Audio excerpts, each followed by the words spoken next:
दोस्तों आज की वीडियो में चर्चा करेंगे भारतीय संविधान के भाग 6 में। दोस्तों भारतीय संविधान का जो भाग 6 का संबंध राज्य की कार्यपालिका से है और दोस्तों इससे संबंधित अनुच्छेद की बात करें तो इससे संबंधित अनुच्छेद भारतीय संविधान में 152 से लेकर 237 तक है। और दोस्तों भारतीय संविधान का जो राज्य होता है, राज्य का जो प्रमुख होता है वो राज्यपाल होता है और राज्य की समस्त कार्यपालिकीय शक्तियां राज्यपाल में निहित होती है। मतलब ये मान के चलिए कि राज्य में जितने भी प्रमुख काम किए जाएंगे या जितने भी काम किए जाएंगे सब के सब राज्यपाल के नाम से ही किए जाते हैं।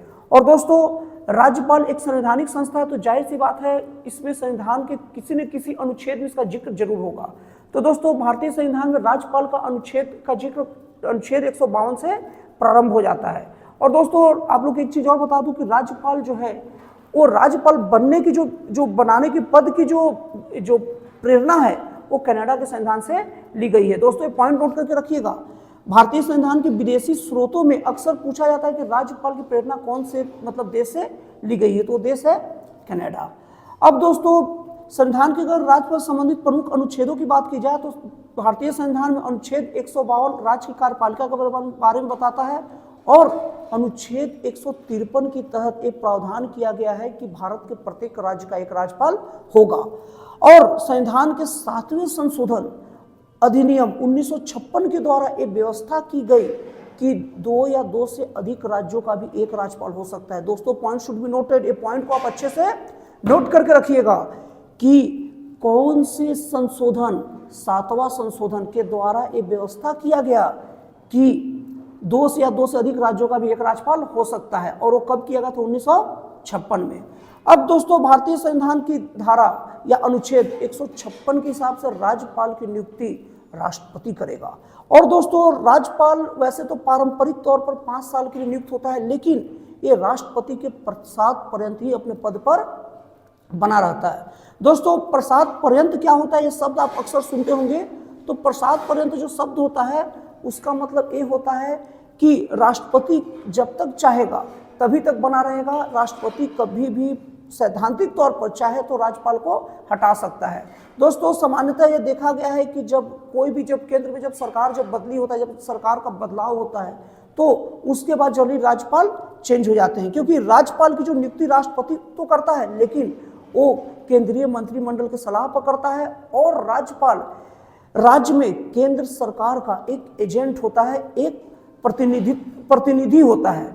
और दोस्तों राज्यपाल का अगर वेतन की बात की जाए तो राज्यपाल का वेतन 3,50,000 होता है। और अगर राज्यपाल एक साथ अगर 2 या 2 से अधिक राज्यों का अगर राज्यपाल के रूप में काम करे तो इसका वेतन क्या होगा ये राष्ट्रपति मंत्रिमंडल की सलाह पर तय करते हैं।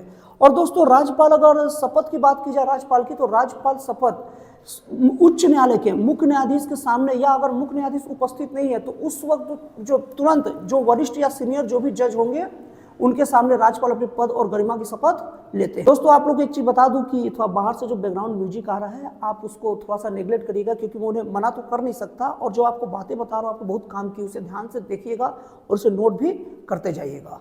दोस्तों अब हम लोग बात करते हैं राज्यपाल के विशेषाधिकार की। विशेषाधिकार का मतलब ऐसी शक्तियां जो राज्यपाल को ही प्राप्त है। दोस्तों सबसे पहले राज्यपाल का किए गए किसी भी काम के लिए राज्यपाल न्यायालय में जिम्मेवार नहीं होगा।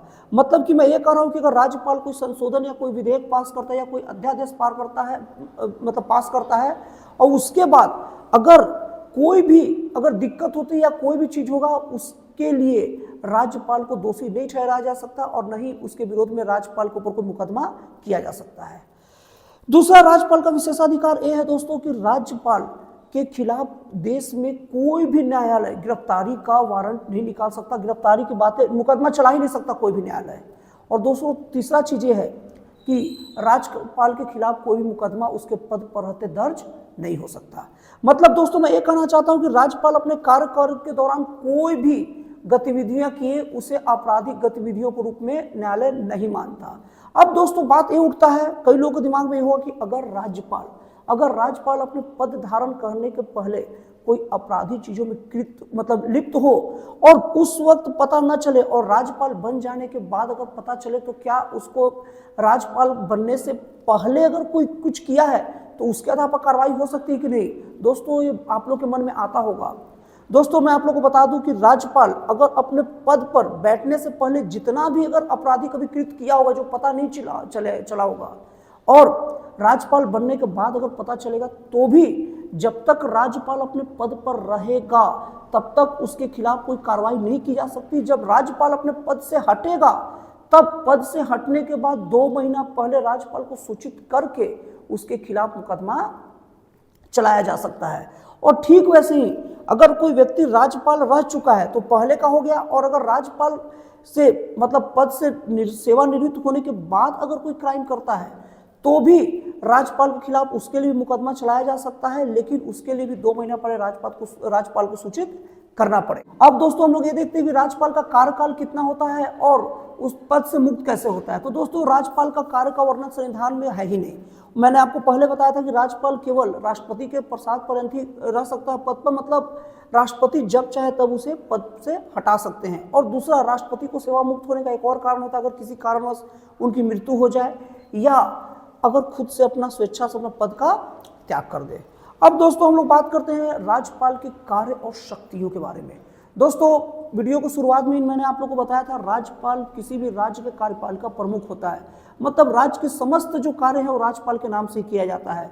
और इस नाते राज्यपाल सबसे पहले मुख्यमंत्री की नियुक्ति राज्यपाल करता है, अगर जिस विधानसभा में जिस दल को बहुमत प्राप्त हो, और उसके बाद मुख्यमंत्री के सलाह पर अन्य मंत्रियों की नियुक्ति भी करता है। और दोस्तों राज्यपाल ही है कि उच्च न्यायालय में जो भी न्यायाधीश होंगे, जो भी न्यायाधीश जिन्हें बनना है, उनकी अनुशंसा राष्ट्रपति से करता है, और राष्ट्रपति उच्च न्यायालय के मुख्य न्यायाधीश और अन्य सभी न्यायाधीशों की नियुक्ति करते हैं। तो दोस्तों यहाँ पर कोई कंफ्यूजन मत रहिएगा कि उच्च न्यायालय की जो न्यायाधीशों की नियुक्ति राज्यपाल करते हैं, उच्च न्यायालय की न्यायाधीशों की नियुक्ति राज्यपाल की अनुशंसा पर, सलाह पर राष्ट्रपति के द्वारा किया जाता है। राज्यपाल ही उनका लिस्ट भेजते हैं, लेकिन उनकी नियुक्ति राष्ट्रपति करते हैं।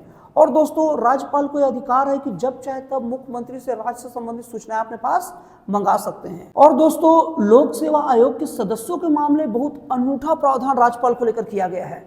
दोस्तों लोक सेवा आयोग के जो सदस्य होते हैं वो राष्ट्रपति के प्रतिवेदन पर ही राज्यपाल के द्वारा नियुक्त किए जाते हैं। लेकिन यहाँ ध्यान देने वाली बात यह है कि लोक सेवा आयोग के सदस्य राज्यपाल के द्वारा नियुक्त तो किए जा सकते हैं, लेकिन राज्यपाल के द्वारा उन्हें हटाया नहीं जा सकता। उन्हें हटाया हमेशा राष्ट्रपति के द्वारा ही जा सकता है। तो ये चीज ध्यान दीजिएगा दोस्तों, लोक सेवा आयोग के सदस्यों की नियुक्ति राज्यपाल करता है, लेकिन उन्हें हटाने का अधिकार केवल राष्ट्रपति को है। और दोस्तों राज्यपाल जो अपने राज्य में जितने जो विश्वविद्यालय होते हैं ना, उनका कुलपति होता है, और उप कुलपतियों की नियुक्ति राज्यपाल के द्वारा किया जाता है। और दोस्तों राज्य में अगर विधान परिषद हो तो विधान परिषद के जो सदस्य हैं, विधान परिषद के सदस्यों में जो 1/6 भाग जो कला, साहित्य और अन्य कोई भी मतलब क्षेत्र से जाते हैं, उनको नियुक्ति भी राज्यपाल के द्वारा ही किया जाता है। लेकिन इनकी नियुक्ति वही किया जाता है जहां पर राज्य विधान परिषद हो। दोस्तों अब हम लोग बात करते हैं राज्यपाल की विधायी शक्तियों के बारे में। दोस्तों राज्यपाल जो होता है वो विधानसभा का प्रमुख अंग होता है किसी भी राज्य का। और दोस्तों अगर उस राज्य में विधान परिषद भी है तो राज्यपाल विधानसभा, विधान परिषद के सदस्य और राज्यपाल को मिलाकर विधायिका बनता है। और अगर उस राज्य में विधान परिषद नहीं है तो विधायिका के सदस्य, निर्वाचित सदस्य और राज्यपाल को मिलाकर ये पूरा का पूरा विधानसभा बनता है। और दोस्तों राज्यपाल ही है वो विधानसभा का सत्र को शुरुआत करता है और वही विधानसभा का सत्रावसान भी करता है। और दोस्तों जब भी कोई नियम बनता है, राज्य के लिए नियम या विधि बनता है, तो राज्यपाल के अंतिम हस्ताक्षर के बाद ही वो नियम का रूप या वो कानून का रूप लेता है।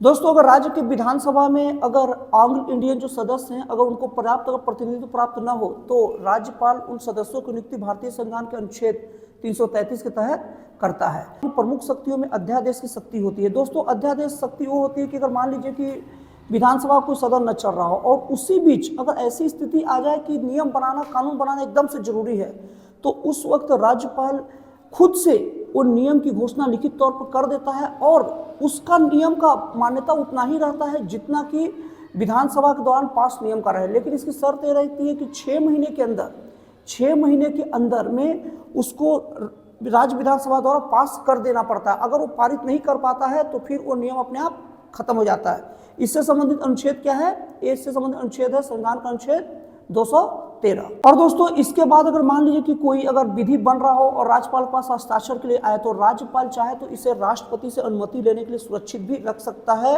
और ये कितने भी देर इसमें देरी हो सकती है। और दोस्तों अगर राज्यपाल की वित्तीय शक्तियों के बारे में बात की जाए तो राज्य का कोई भी धन विधेयक अगर पारित करना है तो पहले राज्यपाल की अनुमति लेना पड़ेगा। और दोस्तों अगर न्यायिक शक्तियों की बात की जाए तो राज्यपाल किसी भी दंड को क्षमा कर सकता है, लेकिन यहाँ पर मृत्यु दंड के मामले में बस सिर्फ राष्ट्रपति से यहाँ अलग हो जाता है। राज्यपाल मृत्यु दंड को भी किसी भी मृत्यु दंड को माफ नहीं कर सकता, जबकि राष्ट्रपति किसी भी मृत्यु दंड को माफ कर सकता है। दोस्तों यहाँ ध्यान दीजिएगा, राज्यपाल मृत्यु दंड को क्षमा नहीं कर सकता, जबकि राष्ट्रपति किसी भी मृत्यु दंड को क्षमा कर सकता है। और दोस्तों इसके अलावा सेना में जो कोर्ट मार्शल होता है, इसके जो फैसले होते हैं राष्ट्रपति उसमें भी क्षमादान दे सकता है, लेकिन राज्यपाल कोर्ट मार्शल के जो फैसले होते हैं उसमें क्षमादान नहीं कर सकता। दोस्तों इसके बाद अगर राज्यपाल की आपातकालीन शक्तियों की बात करें तो अगर राज्यपाल को ऐसा लगता है कि जो राज्य का जो कानून व्यवस्था है वो नहीं चल पा रही है और राज्य सरकार इसे ठीक से नहीं संभाल पा रही है, तो अनुच्छेद 352 के तहत राष्ट्रपति को यह सूचना भेज सकता है कि राज्य की स्थिति खराब हो गई है, अब यहाँ पर राष्ट्रपति शासन लगाया जाना चाहिए। और संविधान की धारा अनुच्छेद 356 के तहत उस राज्य में राष्ट्रपति शासन लग जाता है। दोस्तों राष्ट्रपति शासन का यही अभी तक प्रक्रिया है। और दोस्तों आप लोगों को बता दूं 2014 के बाद से अभी तक एक भी जगह राष्ट्रपति शासन नहीं लगा है। तो दोस्तों इस तरीके से भारतीय संविधान के भाग 6 का जो कार्यपालिका जो प्रमुख है और राज्यपाल का कार्य खत्म होता है। और दोस्तों भारतीय संविधान के भाग 6 का जो दूसरा भाग है जस्ट इसके अगले वीडियो में आएगा और इस वीडियो में उसका लिंक भी उस वीडियो का मिल जाएगा डिस्क्रिप्शन में। तो इस तरीके से दो भागों के द्वारा भारतीय संविधान का भाग 6 कंप्लीट होगा। ए वाली भाग में राज्यपाल का कंप्लीट हुआ और अगले भाग में विधानसभा, विधान परिषद और मुख्यमंत्री और मंत्रिमंडल के कार्यकाल के साथ ये पूरा संविधान का भाग 6 कंप्लीट होगा। तो दोस्तों इस तरीके से देखते रहिए और आपको वीडियो कैसा लगा प्लीज थोड़ा कमेंट करके बता भी दिया कीजिए। तो दोस्तों फिर मिलते हैं अगले वीडियो में एक नए, एक जन कल्याणकारी और एक राष्ट्रवाद से प्रेरित नए विचारों के साथ।